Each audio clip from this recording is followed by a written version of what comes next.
ಇತ್ತೀಚಿನ ಸಂಚಿಕೆಗಳನ್ನು ಜಾಹೀರಾತಿನ ಕಿರಿಕಿರಿ ಇಲ್ಲದೆ ನೋಡಿ.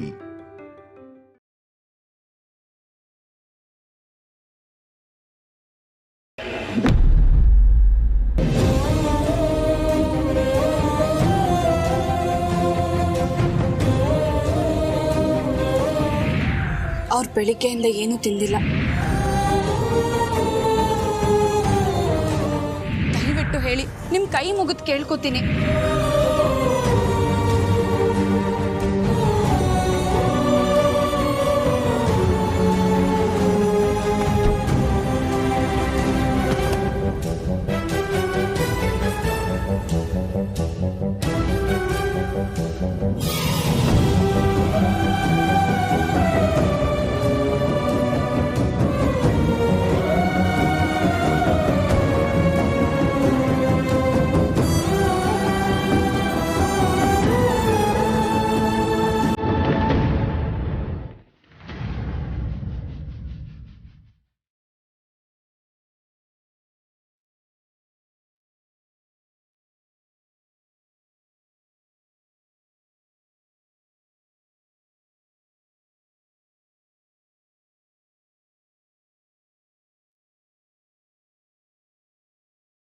ನಾನು ನಿನ್ನ ಎದಕ್ಕೆ ಶೂಟ್ ಮಾಡಿದೆ,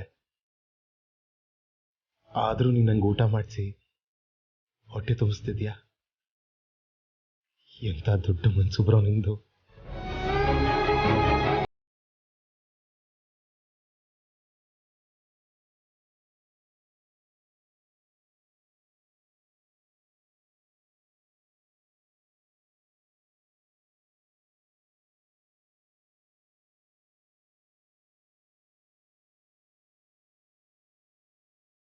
ತುಂಬ ನೋವಾಗ್ತಿರ್ಬೇಕಲ್ವಾ ಬ್ರೋ?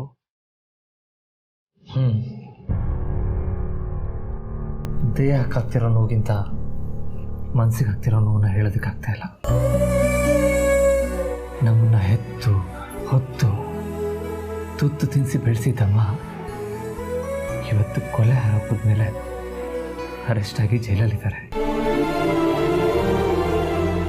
ನಮ್ಮ ಲೈಫಲ್ಲಿ ನಾವು ಏನು ಗಳಿಸ್ತೀವೋ ಬಿಡ್ತೀವೋ ಗೊತ್ತಿಲ್ಲ, ಆದರೆ ನಮ್ಮ ಸುತ್ತಮುತ್ತ ಇರೋ ಚೆನ್ನಾಗಿರಬೇಕು, ಅವ್ರ ಜೊತೆ ನಾವು ನಗ್ನಗ್ತಾ ಇರಬೇಕು ಅಂತ ಹೇಳ್ತಾ ಇದ್ದಿದ್ದಮ್ಮ ಇವತ್ತು ಆ ನಗುನೇ ಮಾರ್ಕೊಂಡಿದ್ದಾನೆ ಅಂತ ತುಂಬ ನೋವಾಗ್ತಾ ಇದೆ. ಹೆತ್ತ ತಾಯಿಗೆ ಕೆಟ್ಟದನ್ನು ಬಯಸೋ ಮಗ ಯಾಕಾದ ಅಂತ ನೋವಾಗ್ತಾ ಇದೆ.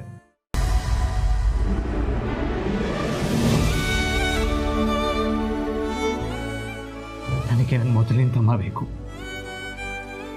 ಆರೋಪ ಮುಕ್ತರಾಗಿ ಅಮ್ಮ ಜೈಲಿಂದ ಆಚೆ ಬರಬೇಕು. ಅದಕ್ಕೆ ಮೊದಲನೇ ಹೆಜ್ಜೆನೆ ನೀನು ಹೇಳು ಸತ್ಯ.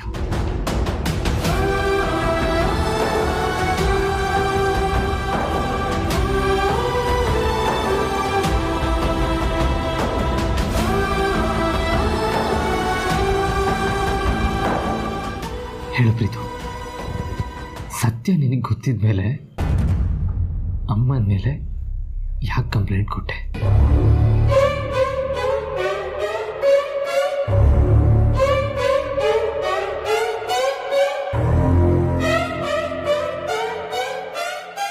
ನೋಡು ಪ್ರೀತು, ನಾನು ನಿನ್ನ ಜೊತೆಗಿದ್ದೀನಿ. ನಿನ್ನ ಯಾರು ಹೆದರಿಸ್ತಾ ಇರೋದು?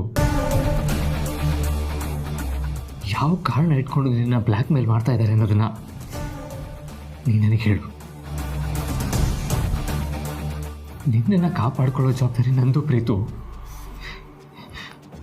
ಹೇಳು ಪ್ರೀತು, ಅಮ್ಮನ ಮೇಲೆ ಯಾಕೆ ಕಂಪ್ಲೇಂಟ್ ಕೊಟ್ಟೆ?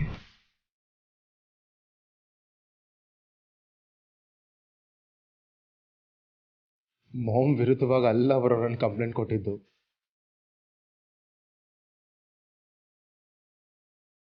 ನನ್ನ ಮೇಲೆ ನಾನು ಕಂಪ್ಲೇಂಟ್ ಕೊಟ್ಟಿದ್ದು.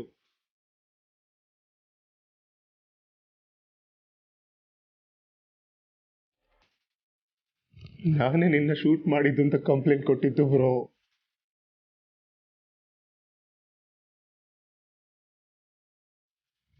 ಮತ್ತೆ ಅಮ್ಮನ ಹೆಸರು ಹೇಗೆ ಬಂತು ಪ್ರೀತು?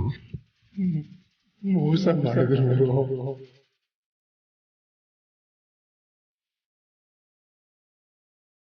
ಯಾರು?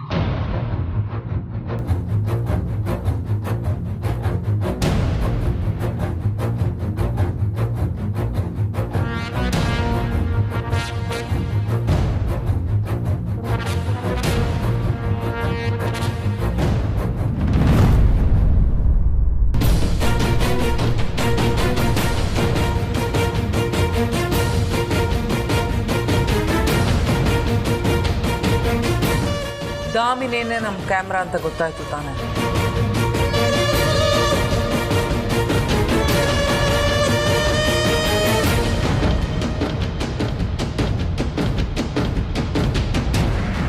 ಪ್ರಾಪರ್ಟಿನ ಯಾವತ್ತು ಬೇನಾಮಿ ಹೆಸರಿಗೆ ಮಾಡಿದ್ರೆ ಏನು ಉಪಯೋಗ ಅಂತ ಗೊತ್ತಾ? ಪ್ರೀತು ನನ್ನ ಮೇಲೆ ಹಾರಿಸಿದ್ನಲ್ಲ ಗುಂಡು, ಅದು ಆದಿತ್ಯನಿಗೆ ಬಿದ್ದಿದ್ದು ಯಾವ ಬಿಲ್ಡಿಂಗು ಅಂತ ಎಂಕ್ವೈರಿ ನಡೀತಾ ಇದೆ. ಬಿಲ್ಡಿಂಗ್ ನಂದೆ, ಆದರೆ ಹೆಸರು ನಂದಲ್ಲ. ಅದನ್ನ ನಾನು ಯಾರೋ ನಂಬಿಕಸ್ತನ ಹೆಸರು ಮಾಡಿಸಿದ್ದೀನಿ. ಸದ್ಯ ಬಚಾವಾದ್ವಲ್ಲ, ಅಷ್ಟೇ ಸಾಕು.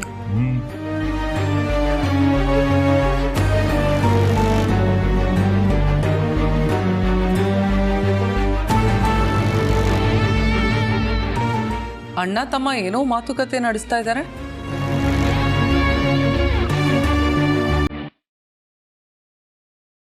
ಹೇಳು ಪ್ರೀತು, ನಿನ್ನೆ ಕೇಳ್ತಾ ಇರೋದು.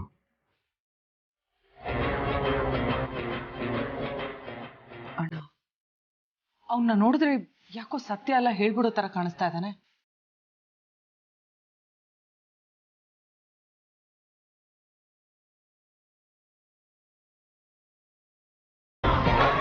ಪ್ರೀತು ಏನೋ ಸತ್ಯ ಹೇಳೋದಕ್ಕೆ ಬಂದ, ಆದ್ರೆ ಸಡನ್ ಆಗಿ ಸೈಲೆಂಟ್ ಆದ. ಯಾಕೆ ಸೈಲೆಂಟ್ ಆದ? ಯಾರನ್ನು ನೋಡಿ ಸೈಲೆಂಟ್ ಆದ?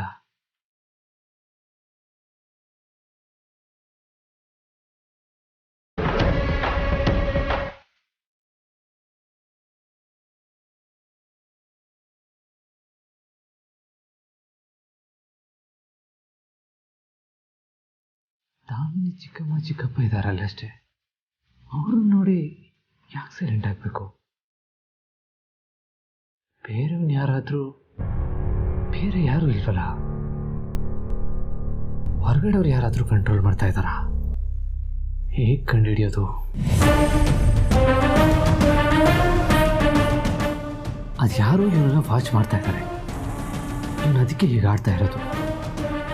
ಆ ಬ್ಲ್ಯಾಕ್ ಮೇಲರ್ ಯಾರು ಅಂತ ಹೇಗೆ ಕಂಡುಹಿಡಿಯೋದು?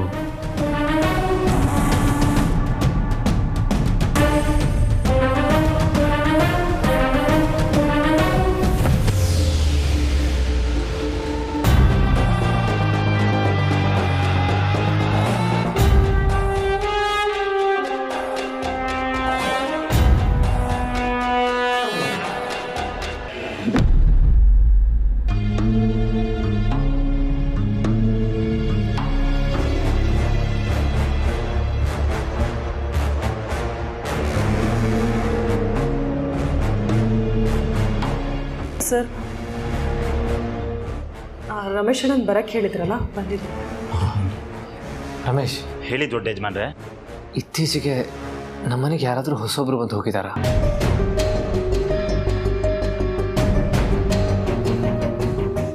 ಇಲ್ವಲ್ಲ ದೊಡ್ಡ ಯಜಮಾನ್ರೆ. ಯಾರಾದರೂ ಅನುಮಾನಾಸ್ಪದವಾಗಿ ಮನೆ ಹತ್ರ ಓಡಾಡೋದು ಈ ಥರ ಏನಾದರೂ ಮಾಡಿದಾರಾ?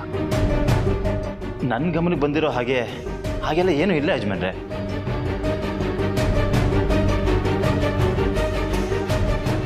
ನಮ್ಮ ಮನೆ ಬಗ್ಗೆ ಯಾರಾದರೂ ಬಂದು ವಿಚಾರಿಸಿದ್ರಾ?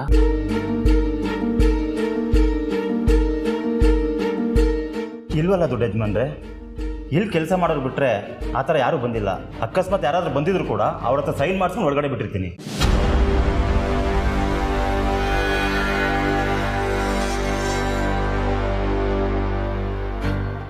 ಸರಿ, ನಮ್ಮ ಮನೇಲಿ ಇರೋದಕ್ಕಿಂತ ಹೆಚ್ಚಾಗಿ ಯಾವುದಾದ್ರೂ CCTV ಕನೆಕ್ಷನ್ ಕೊಟ್ಟಿದ್ದಾರಾ ಜಯ? ಇಲ್ವಲ್ಲ ಸರ್, ಆ ಥರ ಏನೂ ಎಕ್ಸ್ಟ್ರಾ ಕನೆಕ್ಷನ್ ಕೊಟ್ಟಿಲ್ಲ.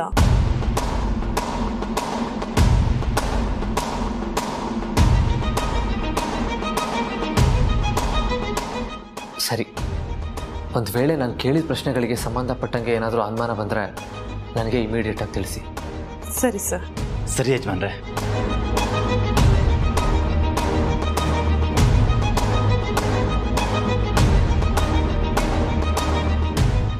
ಹಾಗಾದ್ರೆ ಆ ಇನ್ಫಾರ್ಮರ್ ಯಾರು?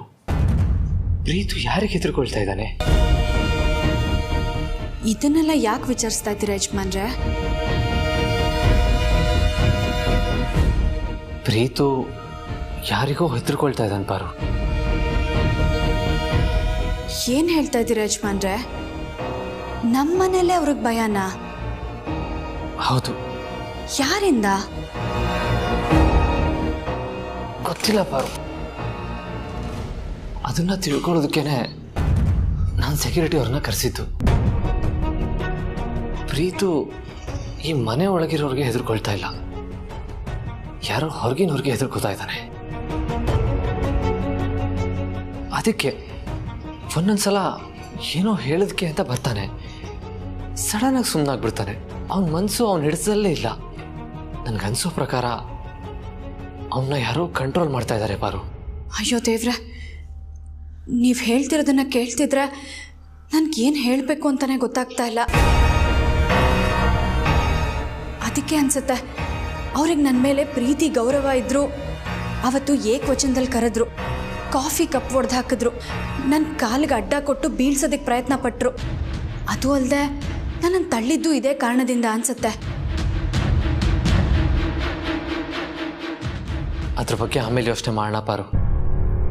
ನಾಳೆಗೆ ಕೋರ್ಟ್ ರಜಾ ಮುಗಿಯುತ್ತೆ. ಮೊದಲು ಅಮ್ಮ ರಿಲೀಸ್ ಆಗಿ ಮನೆಗೆ ಬರಲಿ. ಅಪ್ಪ ಏನೋ ಬೇಲ್ ರೆಡಿ ಮಾಡಿಸಿದ್ದೀನಿ ಅಂತ ಹೇಳ್ತಾ ಇದ್ರು. ಅದಕ್ಕೆಲ್ಲ ರೆಡಿಯಾಗಿದೆಯಾ ಅಂತ ಕೇಳ್ಕೊಂಬರೋಣ ಬಾ.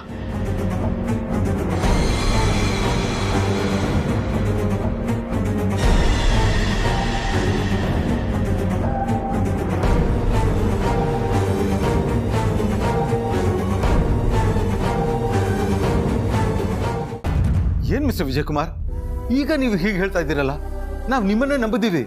ಪ್ಲೀಸ್ ಏನು ರೀಸನ್ಸ್ ಕೊಡಬೇಡಿ, ಏನಾದರೂ ಒಂದು ವ್ಯವಸ್ಥೆ ಮಾಡಿ ಪ್ಲೀಸ್. ಏನಾಯ್ತಪ್ಪ? ನಾಳೆ ಬೆಳಗ್ಗೆ ಅಖಿಲ ಬೇಲ್ ಮೇಲೆ ಬಿಡಿಸೋದಕ್ಕೆ ಎಲ್ಲ ಪೇಪರ್ಸ್ ರೆಡಿ ಮಾಡ್ಕೊಂಡು ಬರ್ತೀನಿ ಅಂತ ನಮ್ಮ ಲಾಯರ್ ಹೇಳಿದ್ರು. ಈಗ ಅದನ್ನು ಫಾಲೋ ಅಪ್ ಮಾಡೋಣ ಅಂತ ಫೋನ್ ಮಾಡಿದ್ರೆ ನಾಳೆ ಬರೋಕ್ಕಾಗಲ್ಲ ಅಂತ ಹೇಳ್ತಿದ್ದಾರೆ.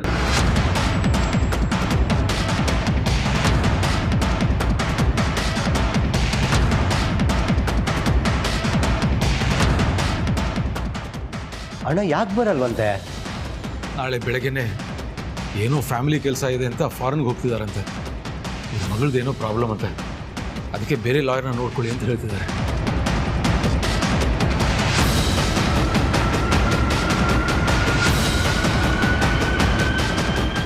ಅಲ್ಲಣ್ಣ, ನಿನ್ನೆ ರಾತ್ರಿವರೆಗೂ ಬೆಳಗ್ಗೆ ಕೋರ್ಟಿಗೆ ಬರ್ತೀನಿ ಅಂತ ಹೇಳಿದವರು ಈಗ ಇದ್ದಕ್ಕಿದ್ದಾಗ ಯಾಕೆ ಆ ರೀತಿ ಹೇಳ್ತಿದ್ದಾರೆ?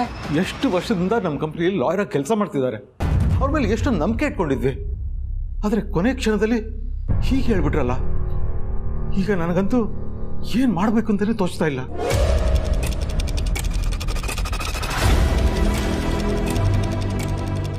ಅಪ್ಪ ಡೋಂಟ್ ವರಿ, ಅವರಿಲ್ಲ ಅಂದರೆ ಏನಾಯಿತು? ನಾವು ಇಮಿಡಿಯೇಟಾಗಿ ಬೇರೆ ಎಲ್ಲವ್ರನ್ನ ಕಾಂಟ್ಯಾಕ್ಟ್ ಮಾಡಿದ್ರಾಯ್ತು.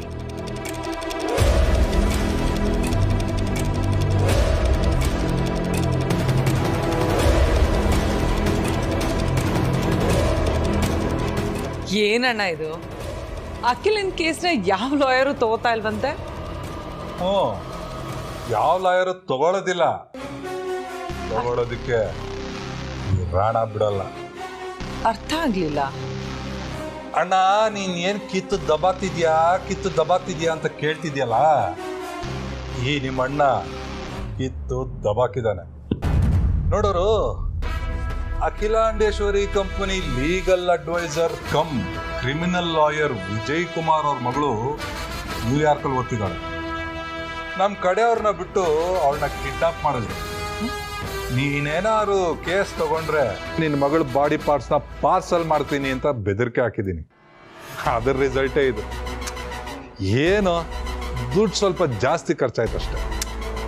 ಅದ್ರ ಬಗ್ಗೆ ನನಗೆ ಯೋಚನೆ ಇಲ್ಲ. ನಿನ್ನ ಐಡಿಯಾ ಸೂಪರೇ, ಆದ್ರೆ ಊರಲ್ಲ ಅವನೊಬ್ನೇನ ಲಾಯರ್ ಇರೋದು.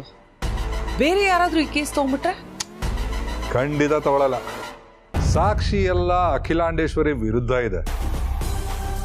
ಅಂಥ ನ್ಯಾಷನಲ್ ಲೆವೆಲಲ್ಲೇ ಹೆಸರು ಮಾಡಿರುವಂಥ ವಿಜಯ್ ಕುಮಾರ್ ಅವರೇ ಈ ಕೇಸ್ನ ರಿಜೆಕ್ಟ್ ಮಾಡಿದ್ರು ಅಂದ್ರೆ ಇನ್ಯಾವ ಲಾಯರ್ ತಾನೇ ಈ ಕೇಸ್ನ ತಗೊಳಕ್ ಮುಂದೆ ಬರ್ತಾನೆ ಹೇಳು? ಅದು ಓಕೆ, ಆದ್ರೆ ಅಖಿಲ ಮೇಲಿನ ಗೌರವಕ್ಕೆ ಯಾರಾದ್ರೂ ಕೇಸ್ ತಗೊಂಡ್ಬಿಟ್ರೆ? ಹೌದಲ್ವಾ, ಆದ್ರೆ ಅವ್ರಿಗೂ ಈ ವಿಜಯ್ ಕುಮಾರ್ಗಿರೋ ಹಾಗೆ ಮಗನೋ ಮಗಳೋ ಇರ್ಬೋದಲ್ವಾ? ಸೂಪರ್ ಅಣ್ಣ.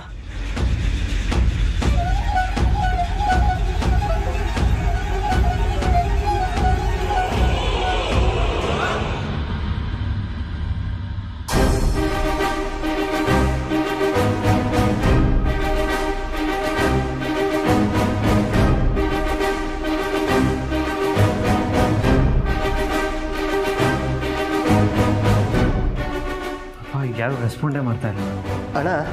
ನನಗೂ ಯಾರು ಸಿಗ್ತಾ ಇಲ್ಲ. ನನಗೂ ಅಷ್ಟೇ. ಊರಿಗೆ ಹೋಗಿದ್ದೀನಿ ಅದು ಇದು ಅಂತ ರೀಸನ್ಸ್ ಕೊಡ್ತಾರೆ ಹೊರತು ಯಾರೊಬ್ರು ಬರ್ತೀನಿ ಅಂತ ಹೇಳಿಲ್ಲ.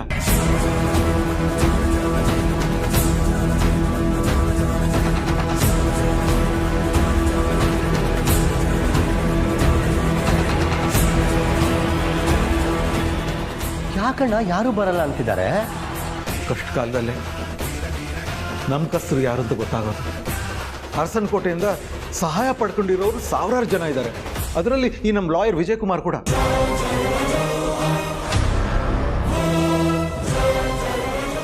ಅಖಿಲ ಸಹಾಯ ಇಲ್ಲದೆ ಅವ್ರ ಮಗಳು ಫಾರಿನ್ ಹೋಗಕ್ಕೆ ಸಾಧ್ಯ ಆಗ್ತಿರ್ಲಿಲ್ಲ. ಆದ್ರೆ ಈಗ ಕೇಳಿದ್ರೆ ಏನೋ ನೆಪ ಹೇಳ್ಕೊಂಡು ಜಾರ್ಕೊಂಡ್ರು.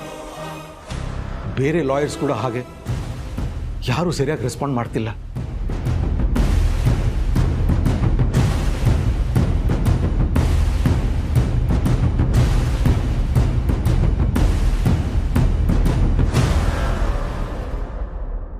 ಬಹುಶಃ ಅವ್ರಿಗೆಲ್ಲ ಸಾಕ್ಷಿಗಳೆಲ್ಲ ಅಖಿಲ ವಿರುದ್ಧವಾಗಿರೋದ್ರಿಂದ ಈ ಕೇಸಲ್ಲಿ ಸೋಲಿನ ಭಯ ಕಾಣಿಸ್ತಿರ್ಬೇಕು. ತುಂಬ ನೋವಾಗುತ್ತೆ. ಕೆಲವೊಮ್ಮೆ ಸಾಕ್ಷಿಗಳು ಸತ್ಯದ ಬೆಳಕನ್ನ ಕತ್ಲಲ್ಲಿ ಮುಚ್ಚಾಕತ್ತಲ್ವಾ?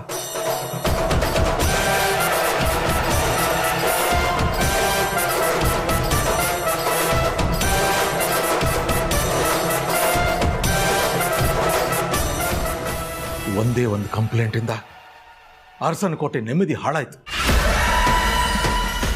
ಅನ್ಯಾಯವಾಗಿ ಈ ಮನೆ ಒಡತಿ ಪೊಲೀಸ್ನವರ ಅತಿಥಿ ಆಗೋ ಹಾಗಾಯ್ತು.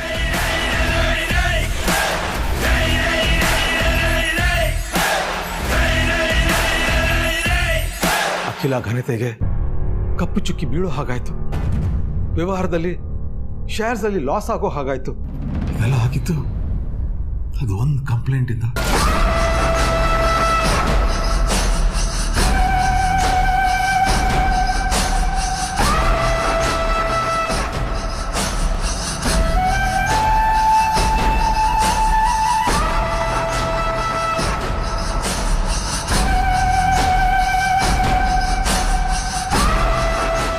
ನನ್ನಿಂದನೇ ಅಲ್ವಾ ಇಷ್ಟೆಲ್ಲ ಆಗಿದ್ದು. ಈಗ ನಾನೇ ಹೋಗಿ ಕಂಪ್ಲೇಂಟ್ ವಾಪಸ್ ತೊಗೊಂಡ್ರೆ ಎಲ್ಲ ಸರಿ ಹೋಗುತ್ತೆ.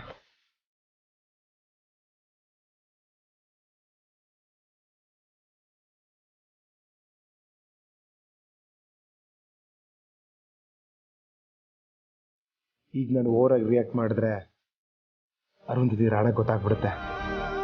ಅದಕ್ಕೆ ಸೈಲೆಂಟಾಗಿ ಹೋಗಿ ಕಂಪ್ಲೇಂಟ್ ವಾಪಸ್ ತೊಗೊಂಡ್ಬರ್ತೀನಿ.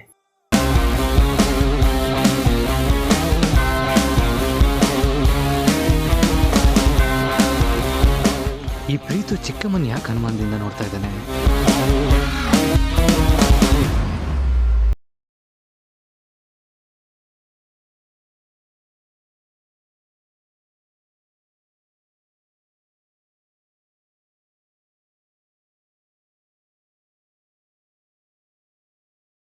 ಯಾಕೆ ನನ್ನನ್ನ ಒಳ್ಳೆ ದೆವ್ವ ತರ ನೋಡ್ತಾನಲ್ಲ?